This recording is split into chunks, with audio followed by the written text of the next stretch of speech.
How's it going, everybody? Welcome to LAOFCS Weekly.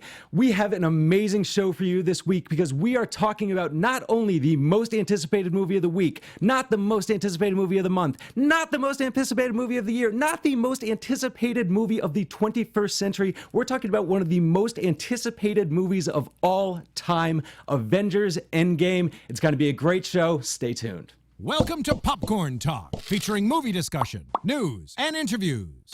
Popcorn Talk. We talk movies. So, if you can't tell, I am not Scott Menzel. I am Eric Eisenberg from CinemaBlend, a very proud LAOFCS member who is taking over the hosting duties this week. And as I said in the opening, we are talking this week all about Joe and Anthony Russo's Avengers Endgame, the 22nd film in the Marvel Cinematic Universe. 11 years, it's all been building to this. Hype is absolutely through the roof. And I will say right up front, we are going to be diving deep into spoilers in this episode. So if you have not seen it yet, you might want to give it a pause and maybe come back to it after your screening. Spoiler alert. Exactly. Spoiler alert.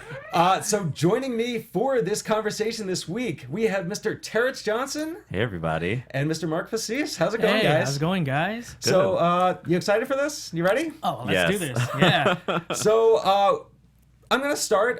This is our movie pick of the week. We didn't really have a ton of options. This is kind of the movie that is taking over the world. First off, you guys are clearly Marvel fans, much like me, and I love that we're all repping different Marvel characters. This is fantastic and perfect and very representational of the MCU and kind of what this movie is.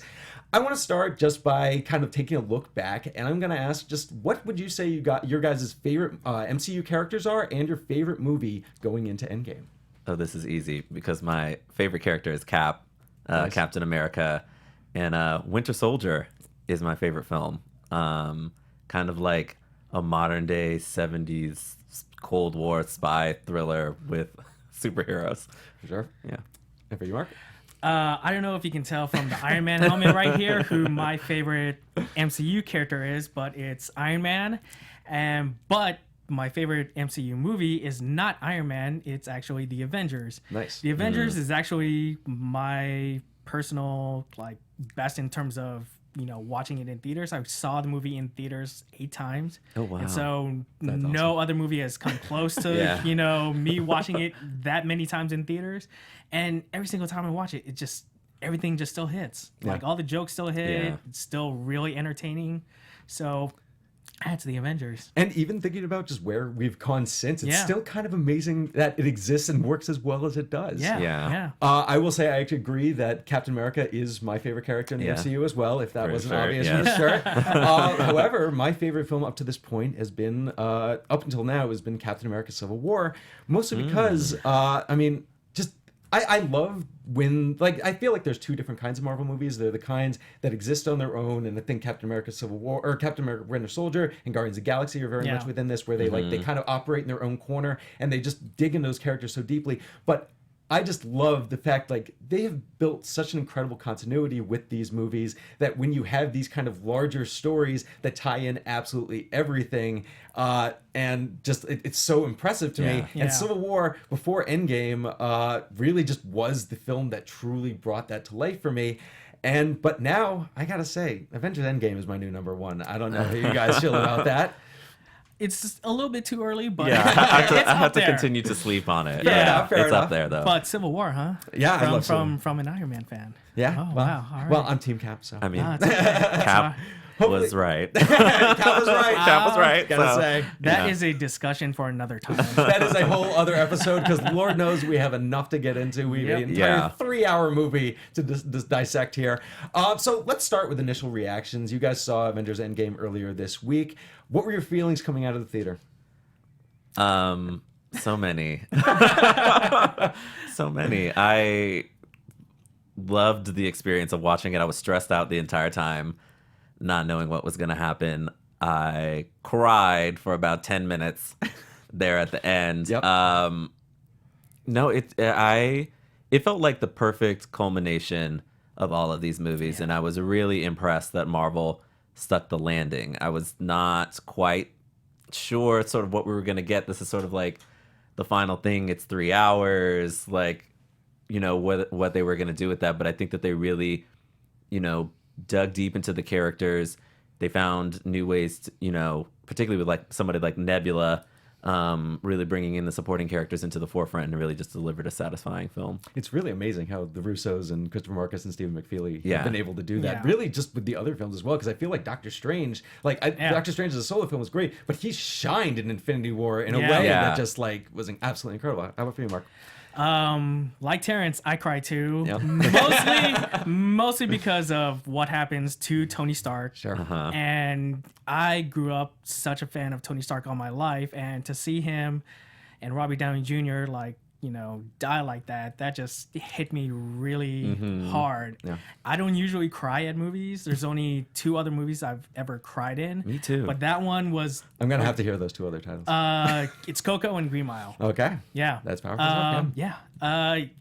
But I honestly didn't expect how the ending would play out, because as we've seen with like shows like Lost or, The Sopranos, everything depends on the ending, and for them to actually stick the landing and make it not suck, like, no offense to any Lost or Sopranos fans who love the ending, but I thought the ending sucked, and that kind of killed the show. It kind of everything that leads up to it. Yeah. Sure. Yeah. So the fact that they actually stuck it just made me like, so happy. And it's so epic. Yeah. Everything is so grand and so big. And I've been reading comic books my whole life. And that final scene where everybody just starts fighting against Thanos and his army.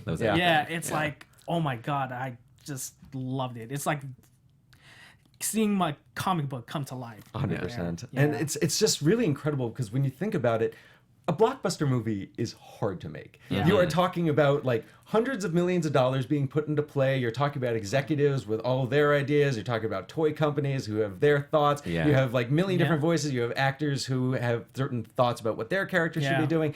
That's hard enough.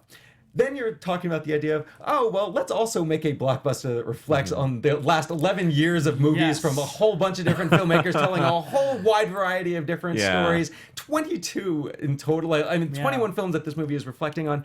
It really shouldn't be possible, but it just speaks to really the power of these filmmakers and just the grasp that they have on this entire world. Yeah, I definitely want to give, like you mentioned, Marcus and McFeely.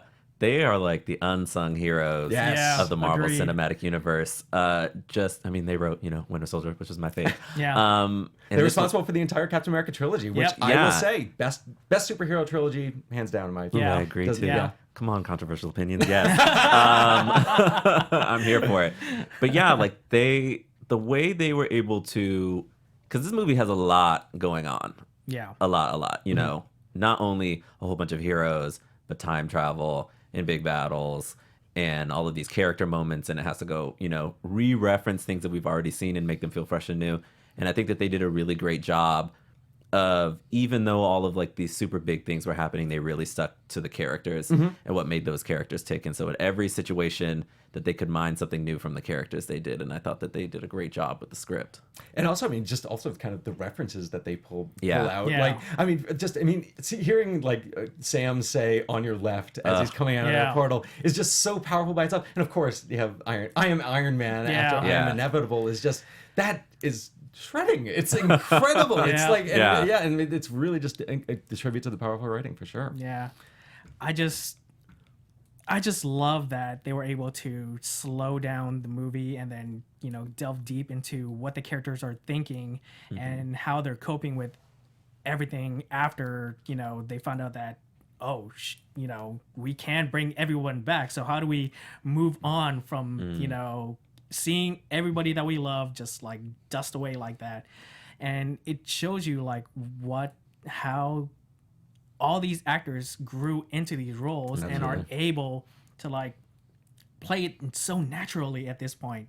So I just love that they were able to give, each character time to shine at some point. What's really cool about this movie, and especially in contrast to Avengers Infinity War, is if you look at Avengers Infinity War, that's Thanos. That's a Thanos movie. Yeah. That's his first and last scene. That is his journey throughout this entire thing. And this one is the Avengers movie. This is Yeah. the one there all of Yeah. the characters finally come back together after being separated after Captain America Civil War, and just which is why they lost. They lost because they were separated. And that moment when Tony finally comes back together with Captain America, I gotta say, I was not expecting that. I was expecting like, oh my God, we lost. This is the moment Yeah. where we gotta be together. No, Tony is having none of that. Yeah, that hurt my heart to watch. Yeah. And I was like, it's valid, but please stop fighting. We have bigger things Yeah, to worry exactly, about. right. Yeah. And even just to kind of continue that, I mean, just the way that this movie kind of evolves and kind of goes through its story is really kind of amazing, because we obviously, spoilers and all this kind of stuff Yeah. we've had in this conversation, but huge credit to the marketing team, by the way, because Yes. like what they've managed to Yes. hide is Yeah. spectacular. But the idea that this movie opens within its first 10 minutes, I mean, first you get that Hawkeye scene, which is Oh, just amazing. amazing by Yeah. itself. But the fact that within 10 minutes of this movie, the Infinity Stones are destroyed and Thanos is dead. Yeah. I mean, did you guys see that coming? Because No. I can't say no. I did. No, I honestly thought that there were two ways that I thought that this movie would play out. Both of them had to do with time travel. Sure. One of them was either get the time gem, or the other one was through the quantum realm, as said Yes. in Ant-Man and the Wasp. Yep. When they said that, oh, I destroyed all the the Infinity Gems, I'm like, no, you didn't. And then it's like, wait a minute, yes, you did. Yeah, you did. Oh my God, totally yes, you did. did. Yeah. Wow, that is so smart. That's why you're Thanos. You are really smart about these things. He knows what he's doing. Yeah. Yeah. It turns out that he had a plan, which is all the more credit to him. Like, he just becomes that stronger of a character Yeah. because he realized that the only thing that's going to stop him from accomplishing his greatest Yeah. mission is to have those stones still Yeah. be around, and got to get rid of them. Yeah, that is great writing right there. Yep. Yeah. And I will also say that another thing that is just came as a complete surprise to me is the tone of this movie too, because I mean, we speak to like Winter Soldier, which has that 70s conspiracy vibe that you talked Yeah. about, and then you go to Civil War, the Russo's second film, Yeah. which is you break apart the Avengers, and it's exceptionally dark by the end of that, and it's a sad ending. Then you get to Infinity War, which of course is the decimation at the end and the Yes. snap and everyone dies, and you're kind of expecting that this movie is going to be like a redemption story but still have that kind of gritty ethos. Yeah. But the amount of fun that Yeah. this Yeah, it's film really is, funny. it's like, I mean, because I don't think you can use the word time heist in a movie and have it not be a total blast. So I was Yeah. just like completely surprised by that element of the movie. Yeah, no, I think what was really great about this is, there's lots of battles between MCU and DCEU, and in terms of, I think just Marvel just understands their tone. Like, even when they're being serious, there's room for like character-based fun. Yep. I mean, this movie is just it's really, really funny for about 2 hours. Yeah. And then it gets down to business. But I think, getting to witness, I think going back to the past and playing with all of these things that we find very familiar and grounding, but doing it in a different way, really brought a lot of humor. I thoroughly enjoyed Cap v Cap. Oh, that's amazing. yeah. That's Yeah. America's ass.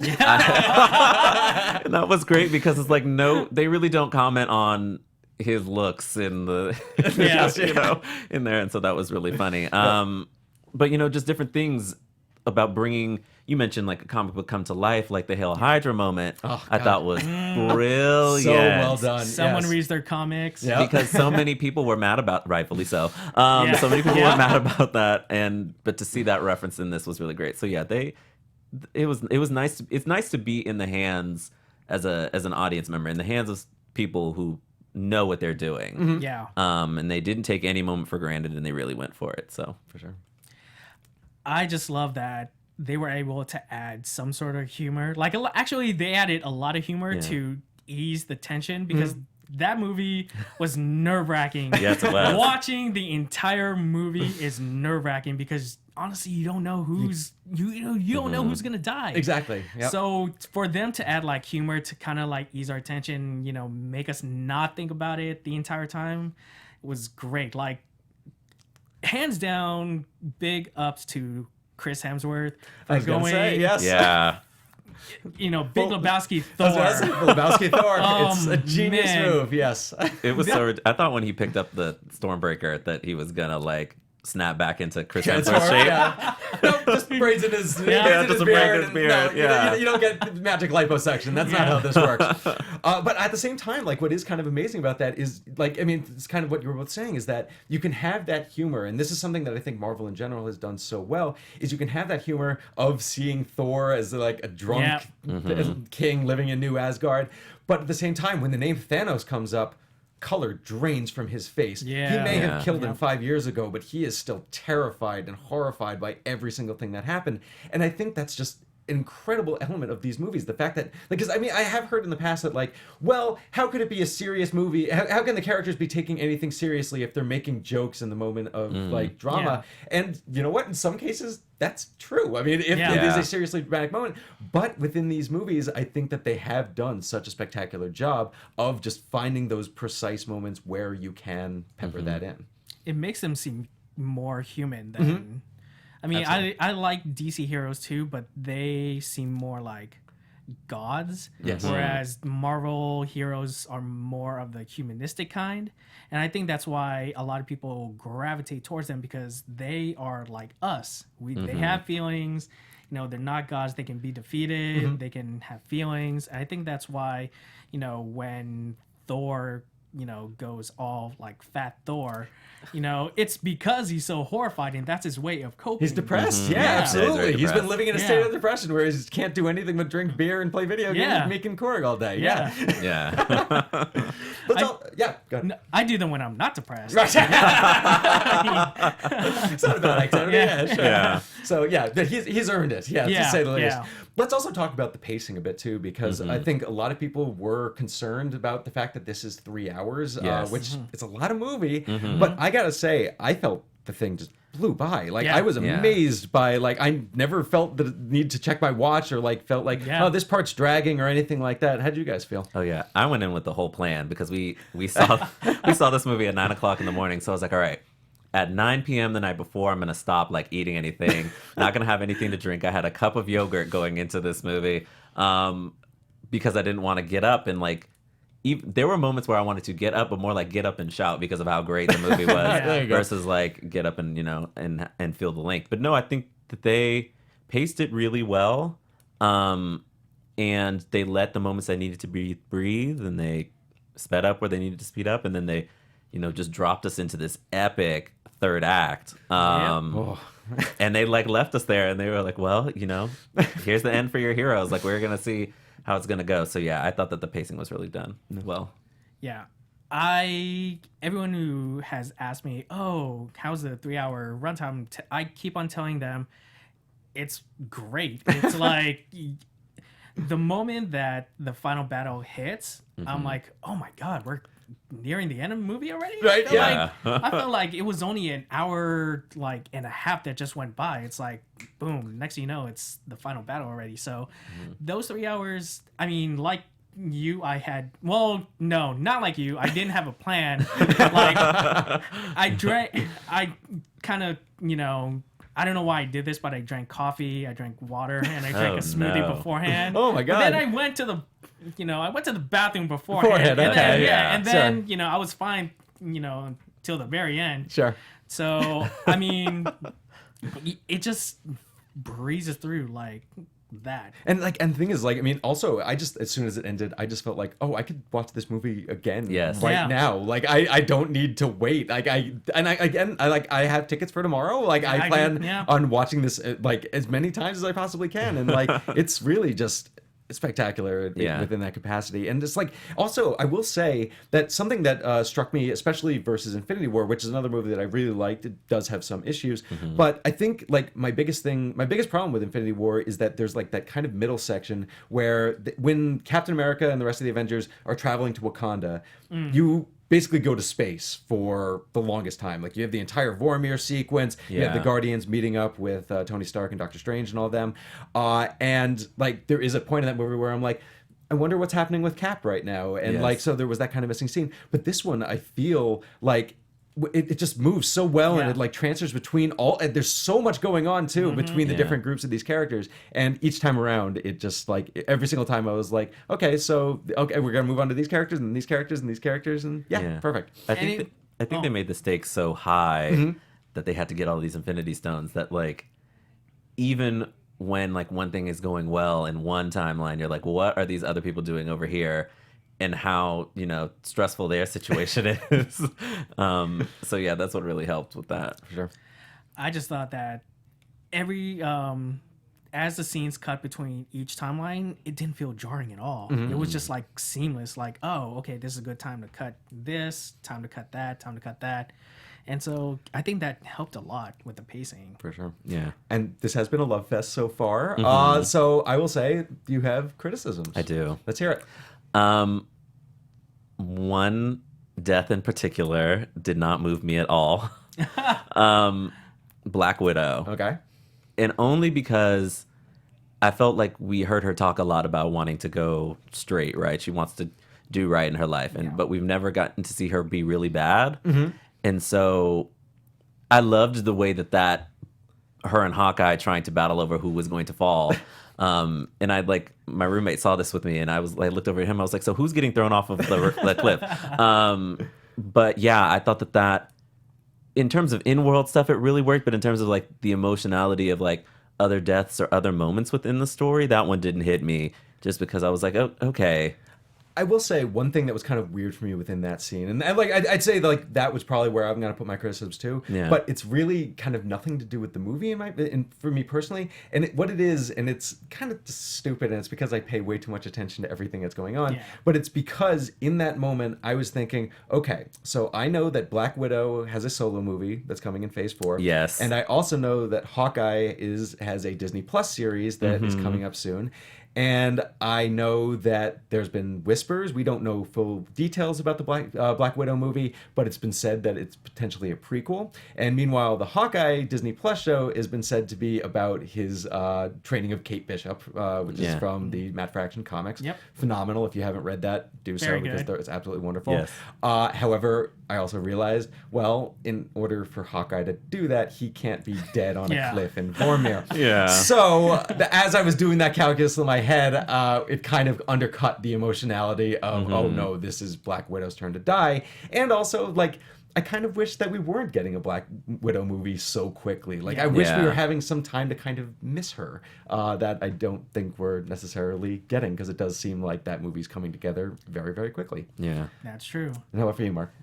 Time travel. Okay. All of the plot holes that have arisen from the time travel. So, like, the 5 years later and seeing Cassie Lang older, but then you see the entire Spider-Man Homecoming cast That's all the the thing. same age, Yeah. and then Yes. Captain America going back and staying in time. And so You're not about to criticize this, friends, because we're going to have a discussion here. I mean, I totally, yes, you are correct. But hear me out. So I love that part. That part is sweet. But he also knows that Hydra is taking over all of S.H.I.E.L.D. Sure. So the question is, does he tell Peggy about Hydra infiltrating S.H.I.E.L.D. all that time, or does he just stay quiet? If he stays quiet about it, then who's going to, like, save everybody again? Like, how does that work in time travel? Time travel sense. I mean, in a way, he does kind of have to stay completely removed from society. He can't be Captain America because everybody thinks that Captain America's dead, and so he kind of has to live his life goes back to the 1940s, and he has 30 years till he goes to the 70s where he can drop off the time stone, and then and obviously then goes through the rest of it to drop off all the rest of them. But that's I mean, it's an interesting thing. Honestly, though, it's like, because it does create a kind of conflict. I mean, we are going to talk about kind of where this goes in the future, but like, there's a part of me that does kind of want to see Captain America's Infinity Watch, as it were. Yeah. Like, kind of to go back in time and just, like, see him, like, go through all of these trials and tribulations as he's trying to, like, keep time fixed, while at the same time dealing with that insane emotional conflict of, like, oh, wow, there is terrible stuff happening that I know about, but literally can't do anything. So there is a part of me that kind of loves that part of it. Well, and I think that fits into Cap's character. Like, as much as I love him, he is very selfish. He is very selfish. Like, I mean, he's basically spent, movie after movie after movie just trying to save his best friend. Like, and in the process, even though they didn't need to sign the Accords, but in the process, sort of being part of the reason why the Avengers were no longer. So that fits for him. Sure. He just wants to get back to Peggy. That almost broke me. I was already broken with Tony, and then I was broken again by when he came back and gave Sam the shield. Yeah. But yeah, it was a nice wrap up, because you're like, oh, all of these, sort of references that they put in there that we mentioned, but like, I am Iron Man, and then his daughter asking for a cheeseburger, which is sort of a reference to like him when he first came out of came out of the cave, and you got the final dance, and it's like, oh, they really thought all of this through to step on my heart. And I appreciate it. Yeah, sure. Well, actually, let's take this character by character, because there is just so much to obviously dissect in this movie. Like, I mean, it's 3 hours worth of time travel insanity. So let's just go character by character and kind of discuss our overall feelings about kind of where these characters kind of travel, both literally and figuratively, over the course of this movie. And of course, the natural place to start is Iron Man, because this is the character who kicked off this entire universe. He has had such an incredible arc. I mean, if you think about where he started in the first Iron Man and where he ends at the end of this, completely different character. And it really just speaks to the power of the storytelling and how, like, and just the progression and the attention that they've paid to this character. Yeah. Oh, you're still. Oh, yeah, this is your dude. Yes. I mean, I love the ending where, I, as much as it hurt me to see Tony Stark die, I thought it was a very telling moment for him, because it kind of goes back to the Avengers, where Cap asked him, well, actually, I kind of forgot what. If you see it as many times as I do, I mean, you would think that I would remember it. Where he's talking about, will you lay down on the wire? Yeah. Is that a rather cut the wire? Sure. You have probably seen this way more than I do. But yeah, and it kind of goes back to that, where he actually would lay his life on the line for everyone. It's like literally everyone, because Thanos was about to snap and dust everybody again, but he sacrificed himself for it. And I think that is a great, arc where, he was a selfish billionaire who was just like a playboy, and all of a sudden he's a family man who sacrifices himself to save humanity, and actually not humanity, but like the entire galaxy. Universe, the entire universe, actually.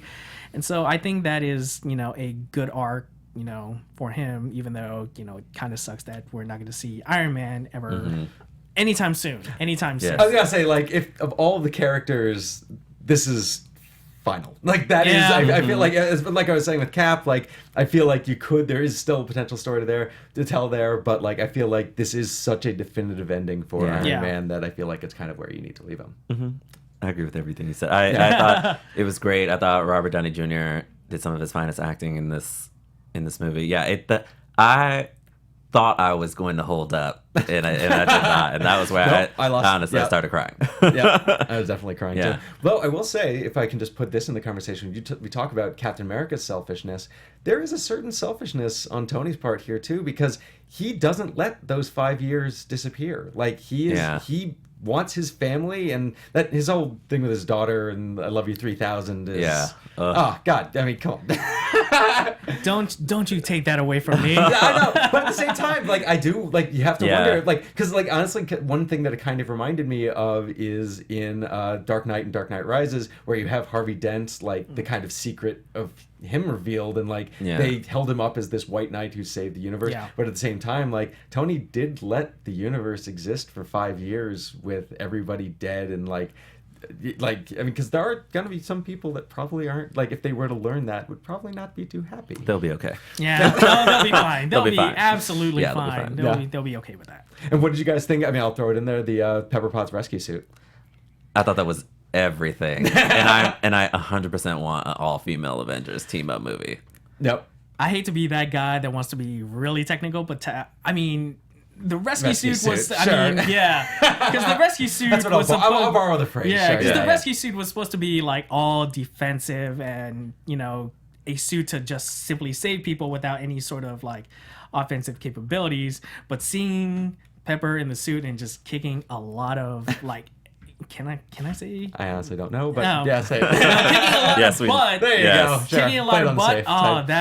that was amazing to see on screen. Like I cheered when I saw Pepper in the suit like show up for the very first time. I was like, yes. Honestly, that entire female team up moment Yes. is just Yeah. so Just- incredible yeah. by itself, because it's also just like it just unfolds too. Like it's Yeah. just Yeah. like each one kind of like pops up within Yeah. itself, and then especially like even Wasp at the end there just like kind of grows, and you're just Yeah. like, holy crap, this is. Yeah. And it's like Yeah. just because we've been hearing this kind of conversation with like the Tessa Thompson and Yeah. Scarlett Johansson have been kind of leading, and like we've been kind of envisioning this, and it just like it brought it all into Yeah. one No, it was moment, and it was absolutely epic. So let's go to Captain America. Okay. This is an like I love this arc for him. It's like I mean, and I think he just gets some of the best moments of the film. And we already mentioned Yes. Cap versus Cap. We mentioned the Hail Hydra moment in the elevator. We mentioned like we talked about the ending, which I mean, let's specifically talk about that ending. First off, I think that might be the best old age Yeah, he looked great. makeup For digital looking really effects old, that yeah. I've ever seen. Like it's so easy to screw that up, and we've seen so many terrible versions of it in the past that the idea that like, oh no, he actually looks like an old man. This is like shockingly great. So what did you guys think of it? So I screamed, like not as loud as I really wanted to, but I did definitely screamed when he got the hammer. I have Yep. been waiting Oh, God, for yes. that for so long, and then they hit me with Vision, and I was like, oh boo, I don't want this. I want Captain. So, everything about that final battle with him was amazing. I mean, Cap is my favorite. I loved this arc for him. I loved getting to see him get to end on his terms, and giving Sam the shield. That broke me again. But no, the final battle where he gets to use Thor's hammer was amazing. It was everything. Yeah, and also Thor is just like, I knew it. Yes. And then he got Stormbreaker too, and I was like, Exactly oh right. god, yeah. And then it's a trade. It's great. Yeah. I agree with everything that she said too. Yeah. Once Cap gets Mjolnir, I'm like, oh, this is it. This is it. Because they teased it in Age of Ultron. Yeah. Like when you see like, Thor's face just go from happy to like, oh crap, are you really about to do this right now? And I mean, there were rumors that theories that Cap knew that he could probably lift it. But he just didn't. He just didn't do it out of Yeah. respect to Thor. Yeah, that's why, interesting. and that's why he was so quickly like, "Oh no, you know what? I'm not gonna do it." Yeah. So, but that I kind of wanted to see, well, we'll talk about it another time. But I kind of wanted to see Black Widow carry Mjolnir too. But that's another time. Yeah. And she did kind of just turn it down. Yeah, that's true. yeah. Well, I will also say, like, I mean, I've been pitching the idea of putting Captain America back in the 1940s for basically, I think really since Age of Ultron, ever since Yeah. like kind of Wanda put that back in his head. Yeah. And I just, I think it's just such an elegant way of doing it. Like, Yeah. and as soon, like, and frankly, like when they were setting him up as the guy who was gonna go bring back all of the stones and Mjolnir, like, I was just like, are they gonna do this? And then like Hulk is like, well, bring him back in 10 seconds, and then he doesn't come back, Yeah. and just like I had chills. I just had chills. I literally just had chills Yeah. describing this moment to you. And it's so like, I mean, it is such a perfectly epic thing because like. First Avenger, I also think is one of the most underrated films in this Yeah. franchise. Agreed, It yeah. is like it is so incredibly powerful, and especially that final moment, that last like phone call communication with Peggy as he's about to go down on the ice, and he's asking for that last dance, and the idea that Cap would leave this franchise without getting that last dance with Peggy was just unacceptable to me on any level. And so, yes, the fact that he actually got that dance. Yeah. And I'm kind of, because a lot of people theorized that Cap was going to bite the big one at the end of it. I was And- very concerned when Yeah. Thanos started breaking the shield. I was like, Yeah. well, Broke this the is, shield. I was Yeah. like, this is how it's gonna end. Yeah. This is how it's gonna Yeah, end. and for them to like kind of switch it up was, kind of a smart move because it kind of upends what fans' expectations are. Because a lot of people that I know are expecting it when they watch it tonight and when they watch it tomorrow, and I'm like, just you wait and see. Just you wait and see. Yeah. It's also a thing, I mean, because like I mean, especially like at the site that I work for, CinemaBlend, we had like a death pool that we set up, and I kept saying like, well, is death really the way that we want these characters to end? Because even in the comics, it's not really like death is not really something that's super applicable, because you always kind of want these characters to come back in some capacity. So it's so much better if you can just find a way that like puts them in their own place, and you don't have to kill them, you don't have to give them that finality, and so like you keep the door open in some capacity for them to come back. And I think this did it elegantly and perfectly. Now let's move on to the chubby king of Asgard, Thor. I mean, first off, huge surprise. Did not see that in any single way. Not at all. I like the second that they get to Tornberg, Norway, which by the way is another fantastic callback that this movie has, because for those of you who don't know, the prequel, the beginning of Thor, the first Thor, you have the entire sequence with Laufey and Odin. They're battling in Tornberg, Norway, and then at the first scene of Captain America: The First Avenger, it's where Red Skull finds the Tesseract. So just those details by themselves, you have my heart's Russos and Marcus and McFeely. Thank you so much for that. But then they open that door and you see that belly. Oh my god! And it's quite a belly. It's a godly belly. Yeah. It was a lot. And Chris Hemsworth is one of my faves, so that was a tough thing to get through. But no, I thought Chris Hemsworth might be the low-key MVP of these last two. Or maybe not low-key. Maybe he might actually be It's funny the that you MVP. say low-key. I was about to say that too. No, but like he gets some of the funniest moments, but like also a lot of drama and a lot of dramatic beats that he gets to play. And so even though it was really, really funny to see him super chubby and Big Lebowskiing and giving us long-winded explanations, you knew that there was a lot of pain hiding under there. And getting to see him with his mom again. Oh my god, great. that Rene Russo bit was, I mean, I like when they obviously clearly I don't think they got Natalie Portman. Like it looks like No, they did. They did. She was there for 2 hours. So quick, really? Okay. To record on set, sure. But at the same time, that Rene Russo bit, because like I feel like her character, like she's very underwritten. Frigga is very underwritten in the first movie, and obviously like her death is hugely impactful. But also then you just think about everything that Thor has lost over the course of these movies. He lost his father, he lost his hammer, he lost his brother, he lost his mother, he lost his land, he lost half of his people. Like he has lost absolutely everything. So like to then have this moment where he gets to reunite with his mother on the day that she dies, and she gives him the strength to really just power through all this and kind of come back to be the man and the god that he is meant to be. Excellent. That's great. I love that part. And just the simple fact that Marvel is now realizing that Chris Hemsworth is extremely funny, an extremely funny actor, and to just have him play off as a fat guy who's drinks a lot. I mean, Thor in general drinks a ton. Sure. Yes. But he never gets fat. So you can only imagine the amount of alcohol he has to drink in order for him to get that beer belly. Yeah. Sure. I'm like, oh my God. By the barrel. Yeah. and it's crazy. And so he has, the ability to make you laugh, and has the ability to, make you cry, because that scene with, like that entire scene alone on Asgard, where he's like, oh, I can't do this. Oh, I can't do that. He's having a And panic then- attack. Yeah. It's like, you know what? I'm just going to go off and do this whole thing. I want to see my mom. This one last time was, really touching. And, he does have like some of the best scenes, like when he has Mjolnir in one hand and Stormbreaker in the other hand. I'm like, oh my God, this is, you just became super powerful, and still, gets his butt whipped like Thanos. It's like, wow. Yeah, Thanos was taking it to him. Yeah, exactly. Not pulling any punches. And what's also interesting, and because we speak to the finality of kind of the Captain America and Iron Man stories, I kind of love that Thor's story is very much continuing, because, like, I mean, Chris Hemsworth has been vocal about not being like he didn't love his time with Thor and Thor: The Dark World. And, Because it was terrible. Thor: The Dark World is not a good movie. Yeah. It's the reality of the bad. situation. It's not great. It's what it is.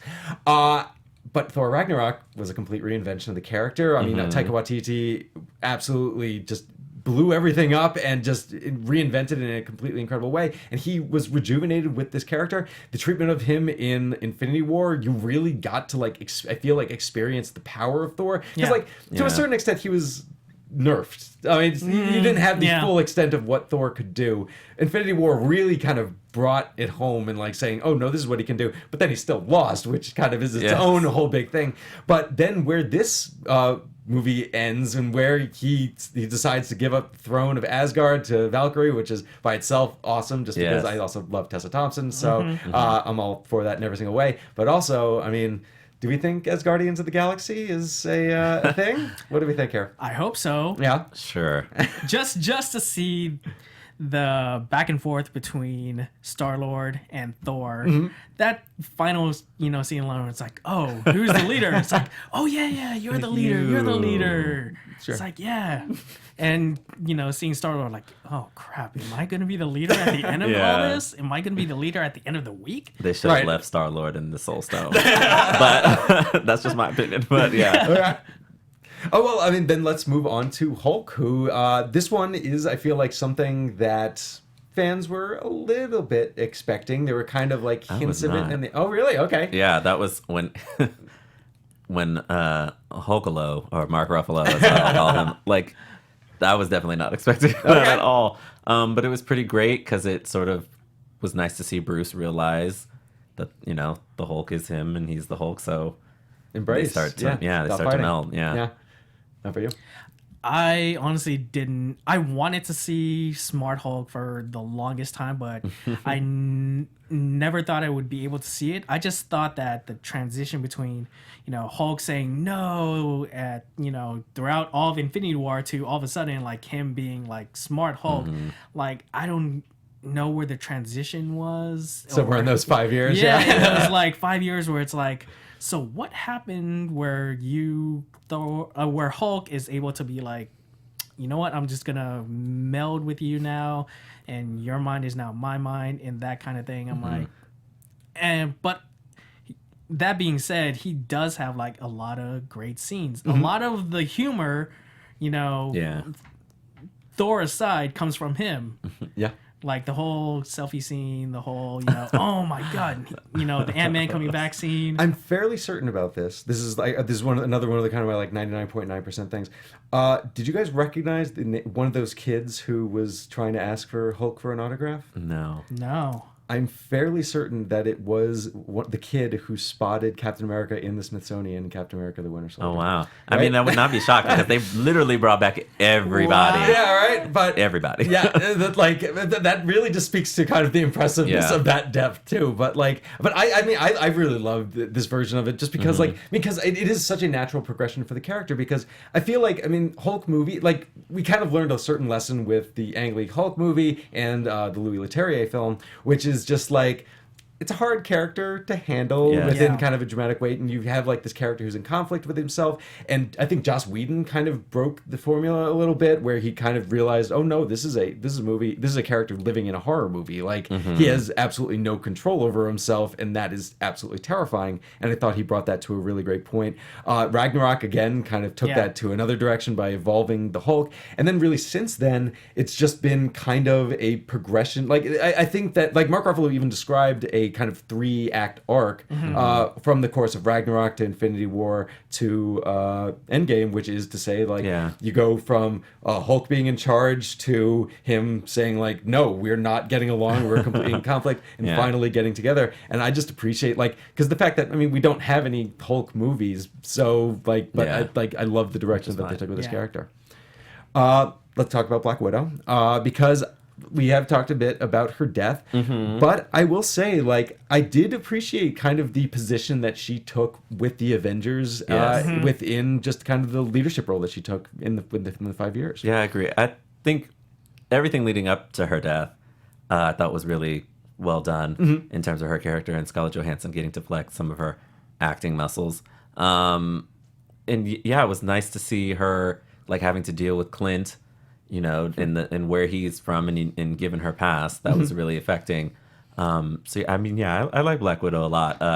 Her death just did not move me. I love the fact that she took over the Avengers duties because she said herself that she lost her family, so she's trying to use this as a way to kind of rebuild and make a new family to go along with the ones that survived with after the snap. And so I think that is a good progression from the smart spy where I trust no one to accepting that this is my family now and I got to protect them at all cost kind of thing. What's also kind of crazy is that she is also a character who we know of as being completely in control at all times. Yeah. When Winter Soldier, she has her own mission and she is completely point on it. In every single conversation, she knows whether she's expressing it or not, that she is the one completely dominating it, whether it's the interrogation scene, both interrogation scenes in Avengers where she's first with the Russians and then with Loki.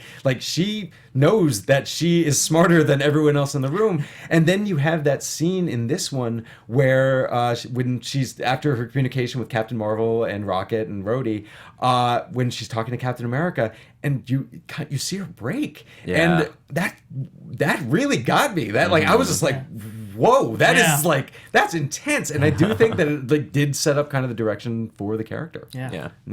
Let's talk about Hawkeye because we have not talked about him very much. We briefly talked about the very opening scene. Let's start there because I was like, oh my god, have we not had enough pain from this dusting that you're gonna do this to this poor man, to his whole family?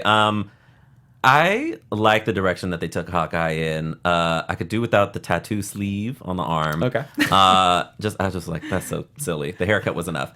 But I kind of like somebody with his moral compass and just being okay, well, my family is gone, so I'm gonna rid the world of these evil people. And I thought that was really nice way to bring him back into the team with sort of morally gray ambitions. And then he got to run with the gauntlet and do a little more action and actually be involved in a way that he sometimes isn't, just because he shoots bows and arrows. Sure. But yeah, no, it was nice.